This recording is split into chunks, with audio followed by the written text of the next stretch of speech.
Hey guys, welcome back to my channel once again. Today I'll be talking about a topic that most watch collectors will probably have in their mind when it comes to specific brands such as Rolex or Patek Philippe. And the question in mind will be, should you buy your watch from the grey market or should you buy your watch from your authorized dealer? Or if you basically break down that question specifically, would be, should you pay a premium on your watches or should you build a profile with your AD? Okay, if you like the quick answer to that question right now and you would not like to watch the entire video, the answer is it is much cheaper to buy the watch from the grey market. End of the video. Oh hey, looks like you are still sticking around. Good. So I'm going to go a bit in depth and I'm going to flash a quick pro and con for both sides. Okay, so the pros for the grey market will be the investment cost to get the specific model that you want. It is much cheaper.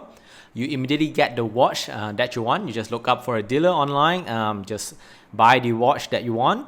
And the third thing is that the grey market is a good way to invest into watches. You can buy the watch that you want, sit on it for a few months, and if you think the watch will appreciate, you can quickly sell it back to the grey market and make a quick profit. So a little bit more on why the investment costs for you to get the specific model that you want. Let's say you like to get the Rolex Batman, you like to get the Patek Philippe Nautilus, even though that's really expensive. And just for example, for a Rolex Batman, at the AD, you might actually need to spend upwards of 80 to 90,000. Whereas on the grey market, you can actually get the Rolex Batman at a premium at probably 76,000 to 80,000. So if you talk about overall investment cost in order for you to get that specific model that you want, it is much cheaper to go the grey market route. Okay, we move on to what are the cons of the grey market. The first downside to the grey market is that you are actually paying a premium on top for the model that you want. I know some people do not like doing that. You might think that why am I paying extra over retail? And for me personally, I have two ways to think about it.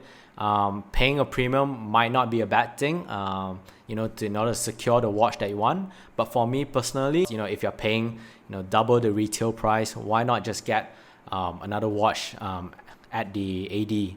So the second con for the grey market is that I find is lacking a bit of thrill. Especially in watch collecting, because you can actually just go out anywhere and buy the watch that you want. The next day you think that you like this watch, go out and pay a premium, and the next day you're gonna get the watch. But then for me, watch collecting is more like a journey. I like to take things slow, not knowing when I might get a watch, and the happiness when the AD calls you up and to let you know that your model is ready, your watch is ready. I think that's the thrill of it.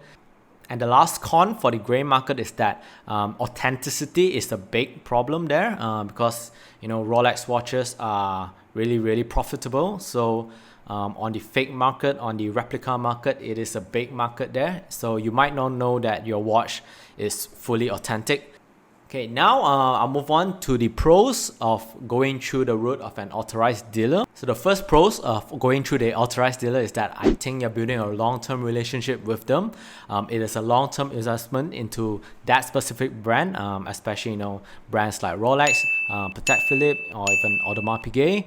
I think it's worth it to invest a long-term value in building this relationship. And if you build a solid profile with your AE, I think in the long term they may offer you more watches. In the long term you may be spending less to get the watch that you want. The third pros of going through the AD route is that you will get invitations to official events whenever there's a new release, especially the Rolex brands and the Patek Philippe brands. And I think these events are really nice. They make you feel special. They treat you like a long-term customer. And the last pro, which is non-debatable, is that you are getting obviously authentic watches. There's no need to worry. You're getting the certificates, you're getting original box and papers. So yeah, no worry about any authentication problem. So the cons for going through the AD route is that obviously you need to wait a long time in order to build your profile and wait for the watches that you want. Some people might not be that patient, so they may not like this route. And secondly, as I talked about earlier, investment cost initially might be a bit higher, but I think it will pay off in the future once you build up that profile, once you invested a specific sum of money. Okay, so I'm going to make things easier, guys, for you to make the decision and just list out some specific criteria that if you think you fit, you should be on this specific site. So for the gray market route, first of all, if you are someone who like multiple brands instead of just Rolex and Patek Philippe, I think those two are the ones that really have this practice of building a profile with your AD. But if you don't like that practice and you like different brands, go for the gray market route. Secondly, if you have someone who do have a limited budget and you are just looking to buy 1 to 2 watches in the near term, yeah, why not just go the gray market route? Just get the watch that you want. You think you're going to wear this watch for a long time, just get 1 or 2 piece and you'll be done with it. And if the future you want to start to expand your watch collection, then you can decide to join the AD and go through that route. And the last one is that if you are someone who have confidence in a reputable gray market dealer and you think that their watch is authentic, you think their service is good, yeah, why not go for it?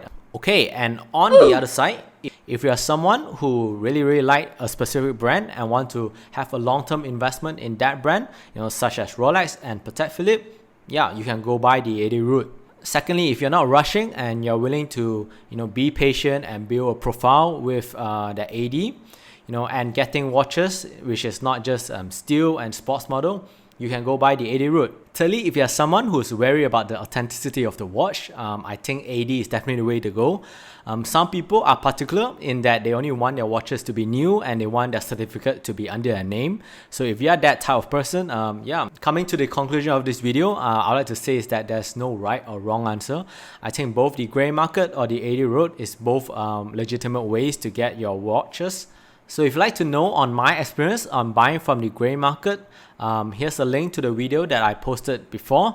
Okay, I think I've shared enough of my thoughts on this particular topic. I hope what I've shared will help you to make a better decision on whether to get your watches from the gray market or the authorized dealer. So as always, stay safe and happy collecting. Bye guys.